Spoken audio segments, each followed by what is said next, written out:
Good evening, creep. Tonight, your Mystery Playhouse presents Inner Sanctum.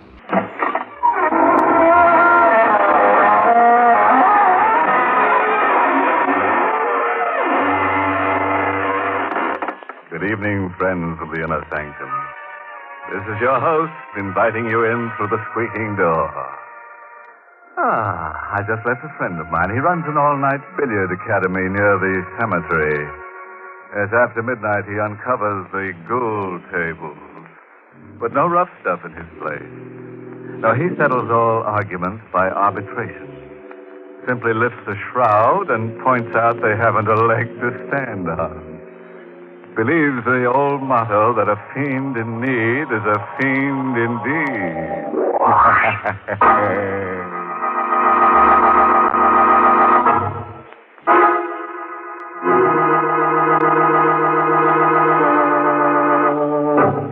Now, dust off the edge of your chair, because that's where you'll be sitting for the rest of this half hour, and listen to Murder Comes at Midnight.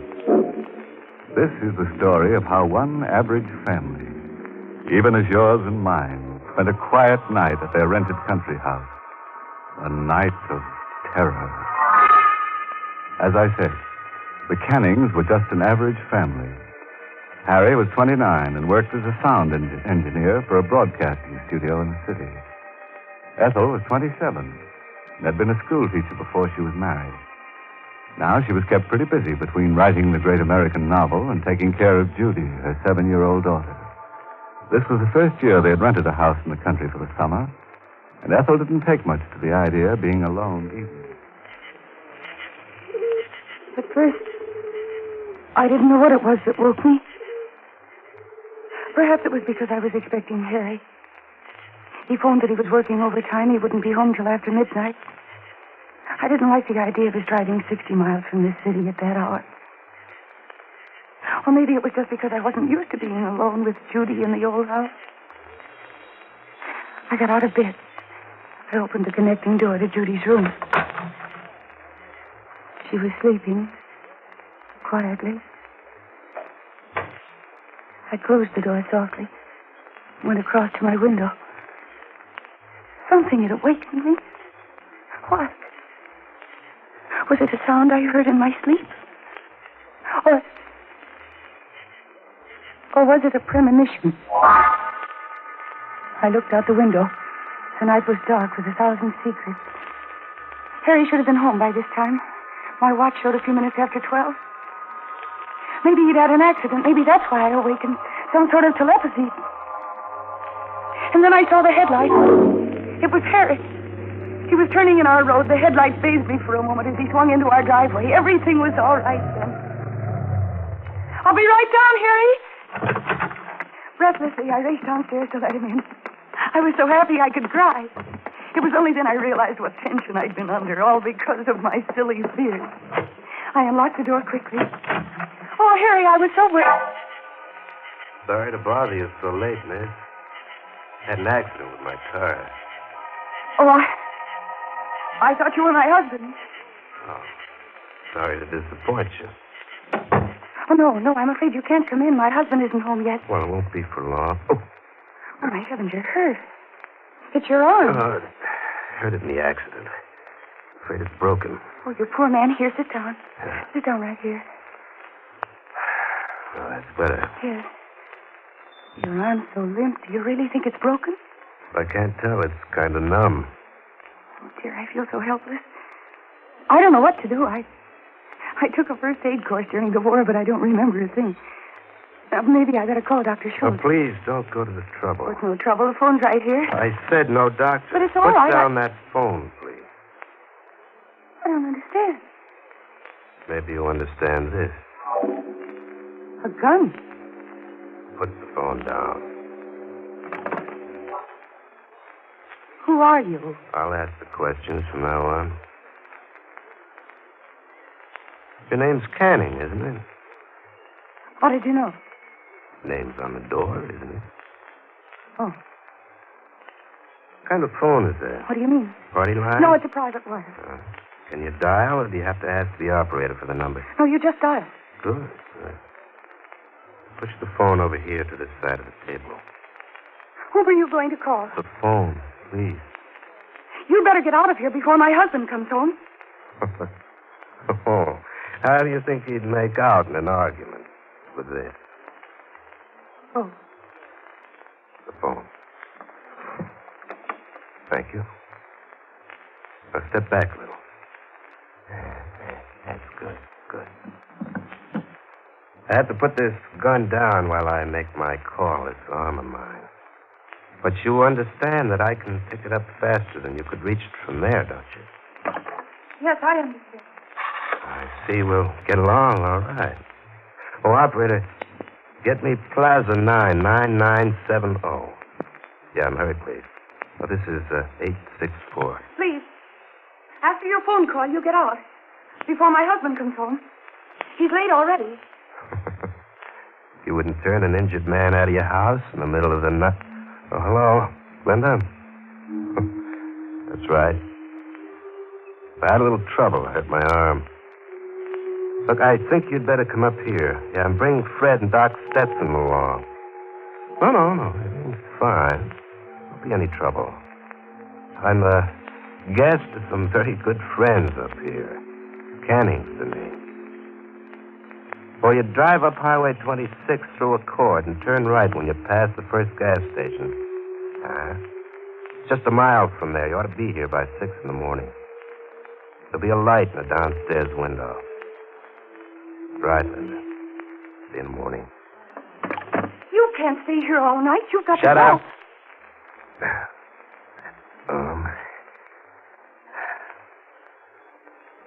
What's that over there? Radio? Yes. Pretty big. It's a sending and receiving set. Harry built it himself. He's a radio engineer. Can you get shortwave police calls? Yes. Turn it on. But I don't... Turn it on. No. Well, getting brave, huh? I don't think you'd dare to shoot me. It would be murder. They'd send you to the chair. Now you get out of here. You call your friends and tell them to meet you someplace else. Now there, I've opened the door. Now get out. Worried about your husband, aren't you? Afraid of what'll happen to him if he comes home now, huh? I want you to go away. And if you don't go now, I'll run out and scream for help. There are other houses in this neighborhood, and somebody will hear me. Oh, go ahead and run. What? I won't shoot you. You won't? I don't have to. What do you mean? You wouldn't dare to run out and leave your kid upstairs. That little red-headed kid with the cute curls. Judy. How do you know I have a daughter? Easy. The doll carriage over there. How do you know she has red curls? Maybe I guessed it. And her name, too? Turn on that radio. All right.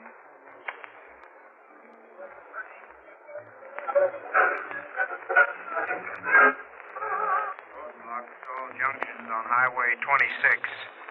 All cars must be searched, every passenger positively identified. Officers are warned to exercise extreme caution. Though believed to be wounded, he's armed and dangerous. I will repeat, Arnie Bishop, known as the Gentleman Killer, escaped from custody on board the Allegheny Limited at 11 o'clock while being escorted to the death house at the state prison. He's thought to be heading north in the direction Turn it of the off. court. Now you know who I am. Arnie Bishop. You're Arnie Bishop. How many rooms in this house? 6. Fine. My friends and I will stay here for a few days. We'll make a fine hideout. What will you do when my husband comes home? Don't worry about him. Now, suppose we go in the kitchen, and you can make me something to eat. Wait. Huh? Why did you choose this house to come to? This house of all others. Can't you guess? Yes, I think so. How did you know Judy's name? And about the color of her hair? Ah, you're getting warm. My husband, Harry. Harry told you. Oh, you know you're pretty smart. Oh, please, don't you have any pity at all? Tell me what you did to Harry. He's not hurt much. I just tapped him on the head. He picked me up on the road, gave me a lift. I pumped him, found out all about this house and about you and you. Then I knocked him out and kept going. It was pretty tough driving with one hand, but I made it. Where's Harry now? In the back of the car. He can't get loose. I'm going out to... Stay where you are. But Harry's hurt. I can't leave him out there alone. About this little red-headed kid of yours, where does she sleep? Upstairs? You wouldn't hurt her. Better stay here if you want to make sure. Oh, no. That's better. Now, suppose we have something to eat.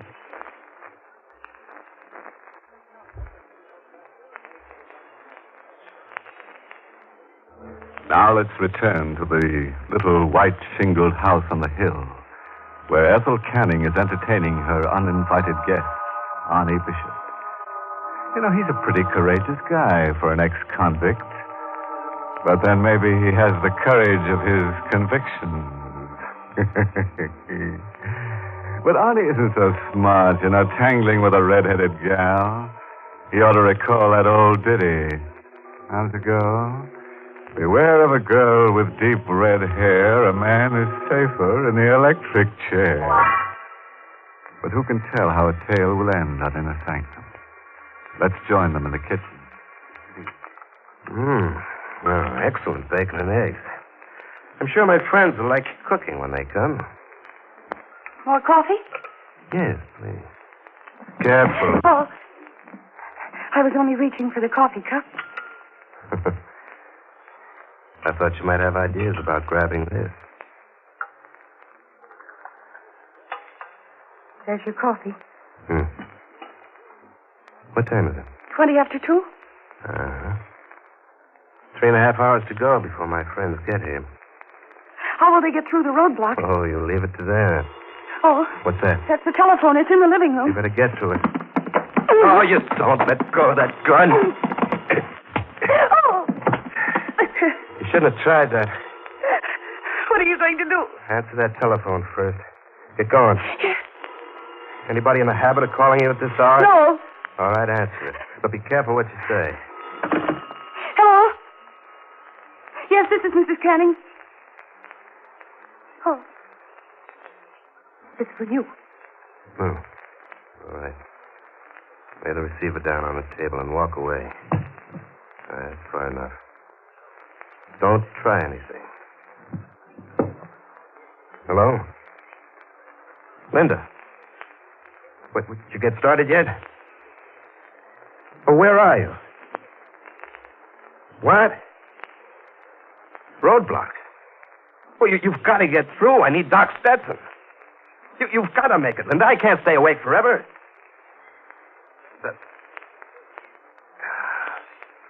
All right. Do your best. Call me back later. Oh. What's the matter, Mr. Bishop? Are your friends falling down on you? Shut up. I've got to think. Oh, you don't have anything to worry about, Mr. Bishop. Aren't you a guest of the Cannings in the little white shingled house a mile off Highway 26 north of Accord? Oh, you can be sarcastic, too. Oh, I wouldn't dare be sarcastic to you, Mr. Bishop. Especially when you have that gun. And with my husband unconscious in the car, and you threatening to harm my child. Oh, no.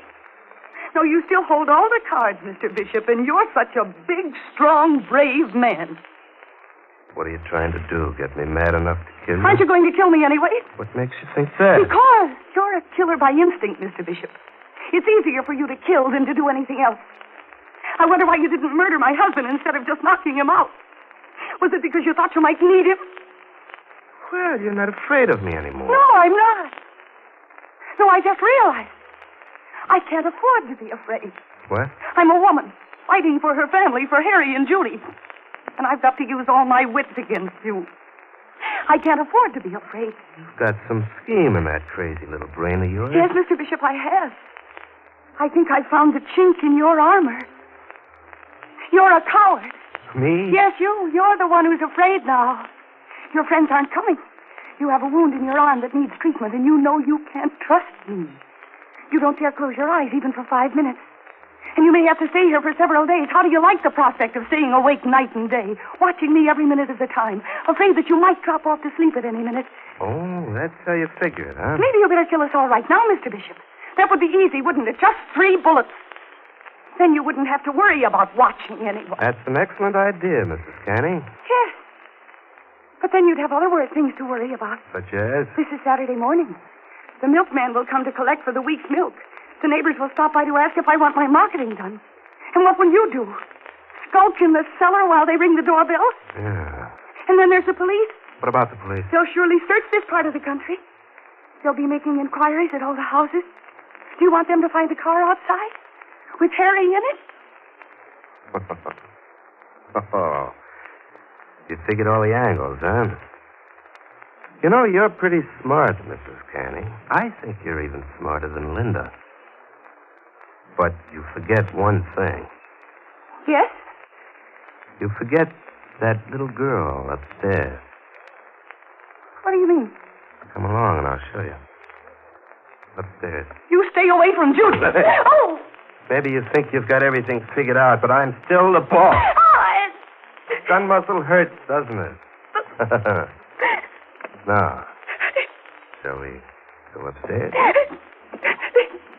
That's better. So you think Arnie Bishop is licked, huh?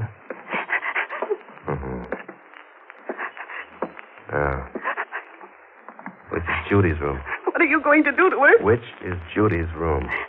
Or you're going to make me open all the doors to find her? No. That one. All right, let's go in. So you first, Mrs. Canning. I warn you, if you hurt You Judy... first, Mrs. Canning. Please don't wake her. Ah, very pretty child. How peaceful she looks. And innocent. You know, childhood's the best time of life. It's almost a pity to grow up out of it. You couldn't hurt her. Oh, I assure you, Mrs. Canning, I won't lay a hand on her. Oh, no, not on a beautiful child like that. No. But, I've got to protect myself. Let's see. That's the connecting door to your room, isn't it? Yes. There's a key in the door. Lock it, please. Now, give me the key. Thank you. Now, we'll go out the way we came in. I'll take the key out of this door, too. Thanks. You first.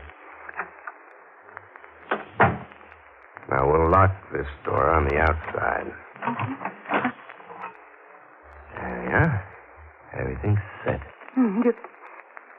You just want to make sure she doesn't get out? Yeah, something like that. Huh? Now, will you pull the mattress and sheets off your bed and bring them out here, please?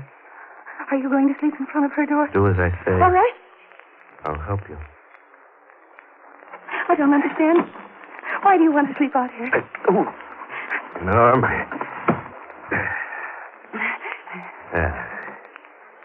Everything just the way I want it. The mattress against Judy's door. But you can't sleep on it that way, half up against the door. I didn't say I was going to sleep on it. Well, what are you going to do? Mrs. Canning, we'll see if you can figure out how to beat this angle. What do you mean? What would happen if I were to put a match to this mattress and bedding? Oh, no! This whole floor would be in flames in 5 minutes. With both doors locked. Judy wouldn't have much of a chance, would she? Oh, no! Still think Arnie Bishop is licked, Mrs. Canning? You were right about one thing, Mrs. Canning. I am in a corner. With this bum arm, I've got no chance of running if the police come. So if they do, and if I'm cornered, I'll set a match to this mattress and fight them off till the whole house is just a bunch of rubble with Judy in it. You, understand me thoroughly, Mrs. Canning. Yes. So it's up to you to see that the police don't come. You're going to lie for me, Mrs. Canning, and you're going to cheat for me, and you're going to kill for me if necessary, because I'll always have a match ready. Now, do you still feel like trying any tricks? I'll do whatever you say. More like it. Now, the first thing you're to do, go downstairs and run that car into the garage. Get it out of the way. But don't touch your husband. Don't even look in the back of the car. I'll be watching, understand? Yes. Glad we understand each other at last. Let's go.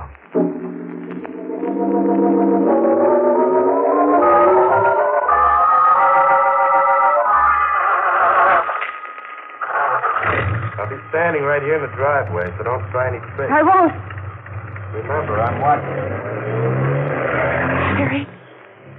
Harry, dear, can you hear me? Harry? Harry? Oh, he's still unconscious. There's blood on his head. Mrs. Canning. Yes, I'm coming.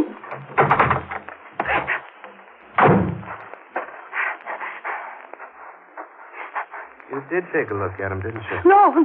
All right. No. All right, come inside. Beautiful night, isn't it? It'll be morning soon. What time is it? Almost 6. The milkman should be here soon. Oh, well, here's where you start lying for me. After you, madam. Now, I'm going to sit right here in this chair with my hand in my pocket. And in my hand's the gun. Understand? Yes. There, that's the milkman. You'll tell him I'm your cousin, just visiting here for a few days. He'll wonder why you're up so early. Let him wonder. Go on, answer. Good morning, Mrs. Canning. I'm the new milkman on the route. Hope I didn't wake you up. Come in, please. That's 2 bottles of milk you wanted this morning and a bottle of cream. Yes, you can put them on the table there. All right. Oh, this is my cousin. He's visiting us for a few days. Oh, how are you? Hello? You have my bill? Yeah, I got it right here in my pocket. Here. Hey, is that... That's right, Bishop. It's a gun. Sit still and take your hand out of your pocket very carefully. Okay, you win. But how come a milkman with a gun? I borrowed this coat from the regular milkman. I'm Sergeant Wright, State Police. What? Thank heaven. State Police. How did you know I was here? Mrs. Canning told us. She? Well, how? I didn't let her out of my sight. She broadcast it to us. Broadcast? Yes. Over this set, Mr. Bishop. Remember the speech I made you? You didn't know what had come over me. I was really talking to the state police over the short wave. Don't you remember I told you that this was a sending and receiving set, that my husband built it? And when I turned off the short wave signals, I turned the switch to sending. And then I just hoped my message would get through. I didn't think you were smart enough. And I thought I had you scared stiff. You looked like the kind who would scare easy. Oh, I am, Mr. Bishop, I am. But I warned you. This was a time when I couldn't afford to be scared.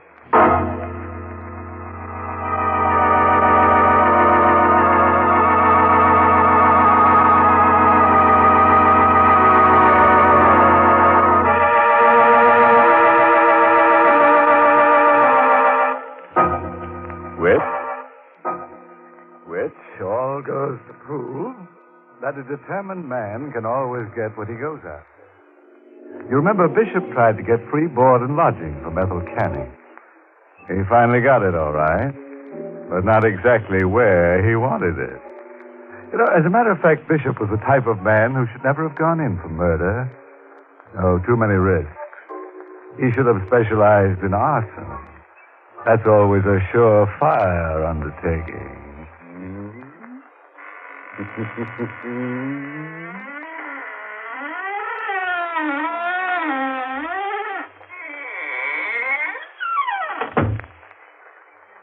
That was your host, Raymond Edward Johnson, closing the door on Inner Sanctum, tonight's performance in the Mystery Playhouse.